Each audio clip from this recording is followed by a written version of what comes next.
Hello everyone, and welcome to another Genshin lore video. Today, I'll be going over the complete timeline of Remuria, starting all the way back in Remus's time and ending in the present day. This lore is given to us through a variety of artifact sets, weapons, books, and so much more. Also, this video does contain spoilers for the quests listed on screen now, so if you haven't done those, you have been warned. Anyways, let's move right on and get into the video.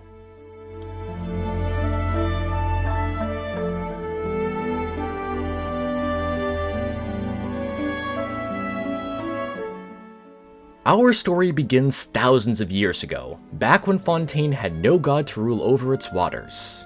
While Egeria was alive at this time, she was imprisoned within the Primordial Sea due to her original sin.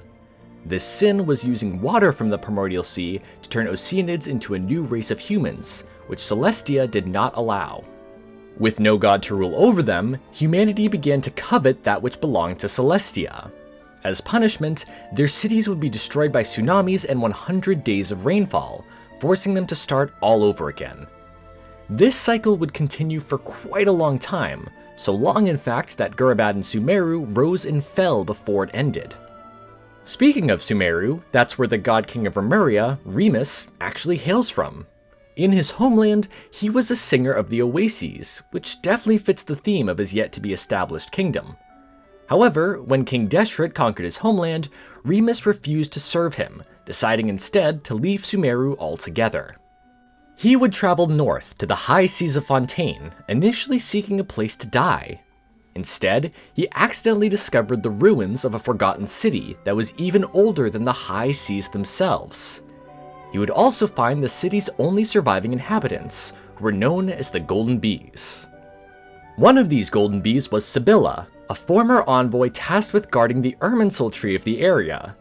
She told Remus that he was destined to come to this place and that it was all part of a prophecy. It was said that he would create a new, prosperous, and thriving nation, but that this nation's desire for justice would inevitably lead to its downfall. Begrudgingly, Remus accepted his role in this prophecy and began to follow his destiny. At that moment, the Irminsul tree would turn into a golden ship, which later came to be known as the Fortuna. The word Fortuna would also be used by Remurians as another term for fate. Anyways, Remus would use this ship to establish the empire of Remuria over the waters, hoping to bring peace and prosperity to Fontaine. Remus would work hard to help his civilization grow, helping his people with a variety of tasks. He taught them about agriculture, how to construct giant cities and temples, and showed them the beauty of music and art. Music was especially important to his civilization, and would become quite common in this golden era of Fontaine. Dreaming of a harmonious, enlightened civilization for all of Fontaine, Remus would use the Fortuna to call other tribes to join the Empire of Remuria. While many did end up joining, some refused the God King's invitation. As such, Remus would send his armies to conquer these tribes by force. One of these tribes was the Kingdom of Remuria, where both Arrhenius and Cassidor hailed from. These two would both end up being important figures in Remuria's history, though they ended up on different sides. Arrhenius would oppose Remus and follow Egeria, while Cassidor would join Remus, eventually becoming a Harmost. The Harmost were specially chosen by Remus to receive some of his power and help rule over his cities. There were a total of 4 Harmosts, those being Boethius, Cassidor, Egeria, and Aurelius. For a time, things seemed to be flourishing, but Remus still worried about the future and the prophecy told to him by Sibylla. Unlike Remus, Sibylla firmly believed that the rise and fall of civilizations was the law of Fortuna or fate, and that it could not be overturned. However, she still decided to help Remus. She told him that Egeria was imprisoned deep in the depths of the Primordial Sea and that he should ask her for a solution. As such, Remus immediately went down to the Primordial Sea to meet with Egeria. While down here, he would meet Scylla, the Dragon King who guarded Egeria's prison. Upon seeing Remus, Scylla attacked him, and they fought for 30 days and 30 nights. After both of them were exhausted, Remus was finally able to explain his reasons for being there. Scylla was amused by his futile dream of overturning fate, but he still granted Remus passage to visit Egeria. Unfortunately though, this meeting with Egeria yielded no results for the God King.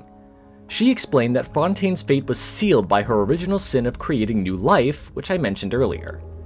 She would also give him a goblet of primordial seawater, which he promised to use to create a world of endless prosperity, one without conflict. Remus left disappointed but undeterred, as he actually earned himself an ally. Despite his amusement, Scylla was intrigued by Remus's ideals and left the Primordial Sea to join his cause as well.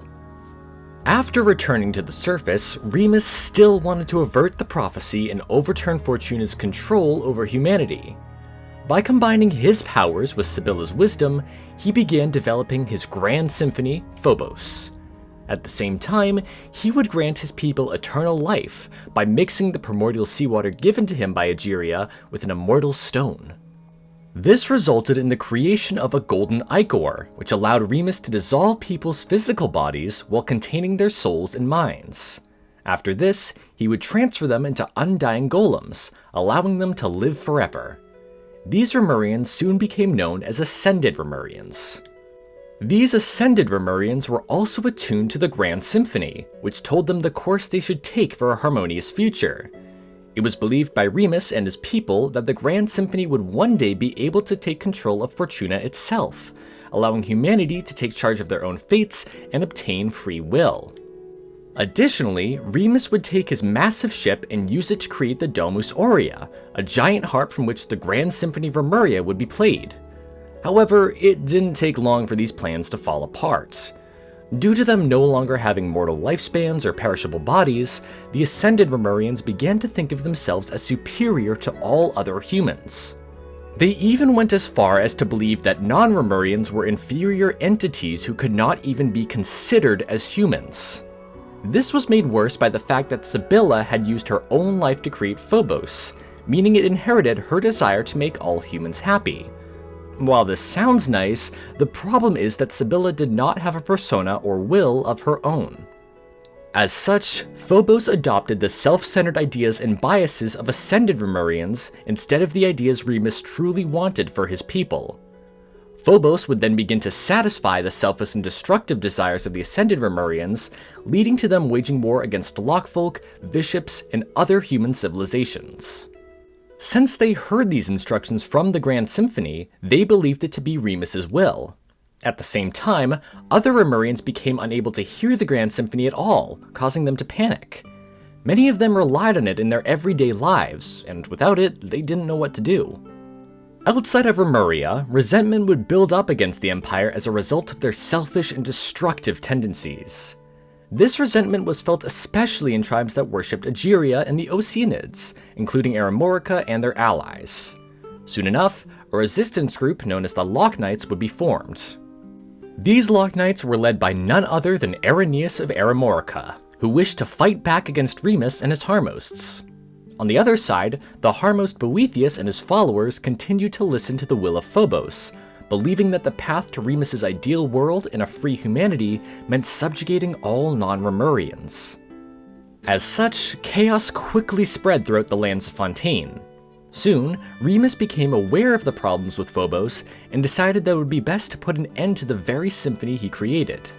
As such, he set up a plan that would allow him to destroy Phobos once and for all. As a failsafe for this plan, he separated the Harmost Cassiodor from the symphony, allowing him to act on his own free will. Unbeknownst to Cassiodor though, Remus also conspired with the Dragon King Scylla to destroy the Grand Symphony entirely. He entrusted Scylla with his final symphony, the Requiem. The Requiem was essentially the Grand Symphony's self-destruction order, and in order to activate it, Remus would have to sacrifice his life. The plan was that Remus would unleash the Requiem's power, while Scylla would enter Domus Aurea to control the massive amount of primordial energy that would be unleashed. Using this energy, Scylla would be able to destroy Phobos and return all Remurians to their original forms of flesh and blood. However, they felt that Scylla entering Domus Aurea like this could arouse suspicion about his true purpose for being there. As such, it was agreed between Remus and Scylla that the latter would pretend to betray Remuria. He was to lead a group of barbarians and Viships in an invasion against the capital city, where Remus would activate the Requiem and Scylla could control its flow. The plan seemed quite solid, but unfortunately for them, Phobos quickly learned of this plan. By this point, Phobos had also devoured Boethius, using the Harmos as its puppet. Phobos, as Boethius, saw this plan as a betrayal of Remus's original goal, and intended to put a stop to it. When Scylla arrived with his army of barbarians and bishops, Boethius would lure them all into a trap. He would then seal Scylla at Initia Maiani using the golden ichor, and he would remain sealed there for thousands of years. Seeing this, Remus instructed his people to stop fighting and instead seek a peaceful conclusion to the conflict. However, this order was quickly rejected by Boethius and his followers. It is assumed that Remus activated the Requiem shortly after this, sacrificing his life in an attempt to destroy Phobos. With Scylla sealed away by Boethius though, no one could control the raging waves of primordial energy brought about by this final symphony. As such, everyone within Remuria would be caught in the destructive wave of energy, and the entire nation would sink underwater in an instant. Despite Remuria falling below the water, both Boethius and Cassiodor would survive. Scylla would also survive the calamity, but remain trapped within his seal. Sometime after Remuria's fall, Boethius gathered remnants of Remuria and established the Golden Troop, planning to revive Remuria and Phobos. At the same time, Cassiodor would take up the moniker of Marchose Hunter, and led his own followers against the Golden Troop. The two groups would soon engage in battle, with Cassiodor successfully shattering Boethius' soul in the fight. The shards of his soul would then be sealed within Domus Aurea. However, this would still not be the end of the story. In the present day, Phobos would reawaken and attempt to restart the Grand Symphony. When the Traveler and Paimon arrived in Petrichor, they saw that all of its people were affected by the symphony's power, with the exception of someone named Esta. At the same time, Cassiodor would reawaken and possess the body of a cat named Ossie. Throughout the Canticles of Harmony World Quest series, we meet Cassiodor and work with him to stop Phobos, who is still using Boethius as a puppet. The Traveler also proves to have a particular affinity for Remus's lingering power, with them having dreams that show his memories during the final days of Remuria. Now, the group would eventually travel into Remuria, where they would find Scylla still sealed above the Initia Maiani. By breaking the 3 chains of the seal, the Dragon King would finally be freed of his prison after thousands of years. By this point, he has lost his original body, only retaining a body made of ichor. Fortunately though, this body still contained the power of Remus's Requiem. After a few more trials and puzzles, the group manages to make it into Domus Aurea and face off against Phobos for the final time. With the help from Cassiodor, we are able to defeat Phobos and make it to the top level of Domus Aurea. Once here, the Traveler and Scylla perform Remus's Requiem, fulfilling the God King's final wish. Phobos would be destroyed once and for all, allowing the souls of all Remurians trapped in the Golden Symphony to finally be freed. Cassiodor and Boethius get to move on as well, returning back to the high seas with everyone else. In the future, they can now be reborn as mortals once again. We would then all return to Petrichor, where we find that the people here have also been freed from Phobos' influence. Since Cassiodor moved on, Ossie is now just a normal cat, and is taken care of by Esta, who I mentioned earlier. Scylla then expresses his desire to meet the new Hydro Sovereign at a later point, that of course being Neuvillette. He also makes the Traveler promise to visit him, as all souls in Remuria have finally returned to the high seas. With this, Scylla would return back to Remuria, and the story of this ancient civilization would finally come to an end. Anyways, that's pretty much it for the lore of the fallen nation of Remuria. While I wish there was more to explore down here, Remuria's lore was still a lot of fun to talk about. If you want more lore about Remuria and Fontaine, I recommend my videos on the 7 Wonders of Remuria, Song of Days Past, Marchose Hunter, and Egeria and Focalors.